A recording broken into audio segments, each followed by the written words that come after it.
It's Sunday morning, and I had to interrupt my travels a little bit across this great state in Texas to attempt to wax eloquent with you about what's on my heart.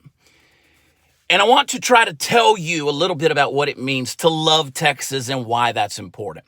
See, the thinking man or woman, the man or woman of discernment, doesn't merely love Texas for her size, and she's big. Doesn't just love her for her wealth, and she's rich, or her broad array of personality types, and we know they are many, and all of them bolder and larger than life. He or she doesn't merely love Texas for her forward gaze towards the energy and technology of tomorrow, and trust me, we are very forward thinking, but also looking back, they don't merely love her for a continuing nod to a time of old when the thoughts and therefore the speech and actions of most were noble and chivalrous and grounded in a common principled interest. It seems those days are gone. These things, when I say them out loud, when spoken, actually put me in a great mind of thinking towards our beloved state. But those things are just icing on the cake. They're the outgrowth of a deeper force at work on the hearts and minds of our fellow human beings.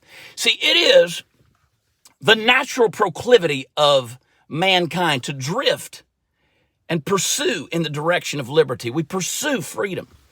And in a world where tyranny is the natural resting stop throughout all of history and through most cultures down through time, and even in the presence as well, some deep and unstoppable force within our souls struggles against that immovable object.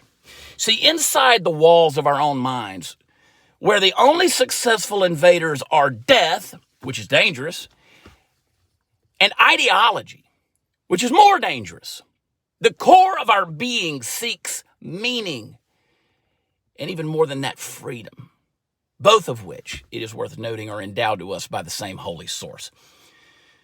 I believe that to love Texas is to understand that when you are here, these things that I'm talking about are assumed by a population of men and women for whom that freedom must remain a given for as long as we can stand at the ramparts and defend it and hold that banner of liberty as the last bastion of freedom. I don't believe that we will erase that which has been written on our hearts. And while others across these states we call united may tremble at the sound of that approaching tyrannical machine, we here in Texas will not. And while others may only look up from the mire of authoritarian despair into which they've sunk, we here in Texas will not. I think we're built for freedom. I think we've proven that. We are Texans, and we lead that charge.